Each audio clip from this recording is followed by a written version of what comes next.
तो पाकिस्तान और अफगानिस्तान के बीच जो कुछ हो रहा है वो एक बार फिर से बहुत गर्मा गया है।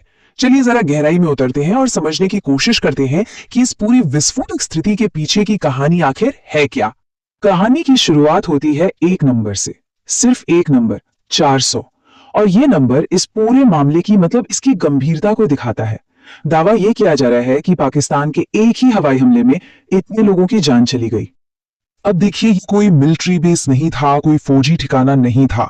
तालिबान के एक ऑफिशियल का कहना है कि निशाना बनाया गया एक अस्पताल को, एक 2000 बेड वाला अस्पताल और ड्रग रिहैबिलिटेशन सेंटर। सोचिए, जहां मरीज थे, डॉक्टर थे, नर्सें थीं और दावा है कि वहीं पर सैकड़ों लोग मारे गए। तो सवाल उठता है कि पाकिस्तान ने ये हमले किए क्यों? उनका ऑफिशियल तर्क क्या है? खैर, वो एक ही ग्रुप की तरफ उंगली उठाते हैं, तहरीक-ए-तालिबान पाकिस्तान, जिसे हम सब टीटीपी के नाम से जानते हैं। यहां पर एक बात साफ कर लेना बहुत जरूरी है। देखिए, टीटीपी और अफगान तालिबान ये दोनों एक नहीं है, बिल्कुल अलग हैं। अफगान तालिबान तो अफगानिस्तान में सरकार चला रहा है ना, लेकिन टीटीपी का सिर्फ और सिर्फ एक ही मकसद है, पाकिस्तान की सरकार को गिराना। टीटीपी के लीडर्स तो खैर बदलते रहे हैं, लेकिन जो इनका अभी का चीफ है, नूर वली महसूद, उसे सबसे ज्यादा खतरनाक माना जाता है। और क्यों? क्योंकि वो सिर्फ एक लड़ाका नहीं है, वो पढ़ा लिखा है, एक स्ट्रैटेजिस्ट है जो इस ग्रुप को और भी ज्यादा, आप कह सकते हैं, जानलेवा बना देता है।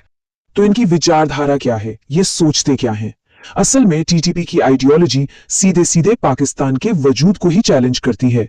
उनके हिसाब से सिर्फ अल्लाह का कानून मतलब शरिया ही सबसे ऊपर है, और पाकिस्तान का जो संविधान है, उसकी जो अदालतें हैं, वो सब उनकी नजर में गैर कानूनी है, अवैध हैं।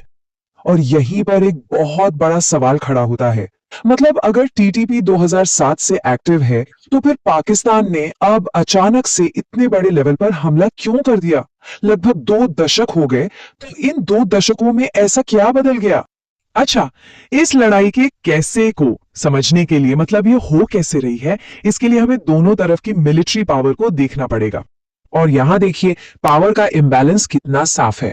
एक तरफ पाकिस्तान है जिसके पास मॉडर्न फाइटर जेट्स हैं, लंबी दूरी तक मार करने वाले ऑप्शंस हैं, वो आराम से सेफ हाइट से हमला कर सकता है। और दूसरी तरफ अफगानिस्तान, जिसके पास कोई खास एयर डिफेंस सिस्टम नहीं है, उनकी असली ताकत जमीन पर लड़ने में है। और बस यही वजह है कि पाकिस्तान हवाई हमलों पर इतना ज्यादा निर्भर है। अब यहां से कहानी एक नया मोड़ लेती है।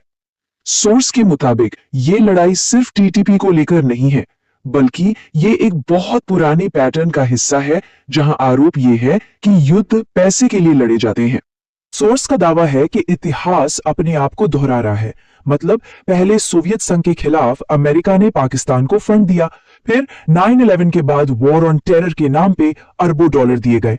और सोर्स के हिसाब से आज भी वही हो रहा है कि विदेशी पैसा ही इस इलाके में पाकिस्तानी मिलिट्री एक्शन की एक बहुत बड़ी वजह है। पाकिस्तान के लीगल सिस्टम को समझाने के लिए सोर्स एक बड़ी मजेदार लोकल कहावत का इस्तेमाल करता है, आधा तीतर आधा बटेर। इसका मतलब क्या है? इसका मतलब यह है कि वो शरिया और मॉडर्न लॉ दोनों में से अपनी सहूलियत के हिसाब से चीजें उठा लेता है। जो फायदेमंद लगा उसे अपना लिया और जहां मुश्किल हुई उसे छोड़ दिया। तो फिर इन हमलों के पीछे की असली वजह क्या है? खैर, सोर्स एक बहुत ही दिलचस्प थ्योरी सामने रखता है, जिसे वो कहता है एक तीर से 2 निशाने। इस थ्योरी का जो मेन पॉइंट है वो ये है कि पूरी लड़ाई, ये पूरा संघर्ष असल में सिर्फ एक बहाना है। एक ऐसा बहाना जो पाकिस्तान को दुनिया भर के दूसरे दबावों से बचा रहा है। तो ये एक तीर से 2 निशाने वाली स्ट्रैटेजी काम कैसे करती है, चलिए समझते हैं। पहला निशाना, गाजा। दुनिया जब कहती है कि गाजा मामले में कुछ करो, तो पाकिस्तान कह सकता है कि हम तो अपने ही मसले में उलझे हैं। दूसरा निशाना, ईरान। ईरान के साथ किसी भी टकराव की नौबत आए तो उससे भी बचने का ये एक अच्छा कारण है। मतलब ये दिखाकर कि देखो, हम तो अपनी ही सीमाओं के अंदर एक जंग में बिजी हैं, वो इन दोनों बड़ी मुश्किलों से खुद को बचा लेता है।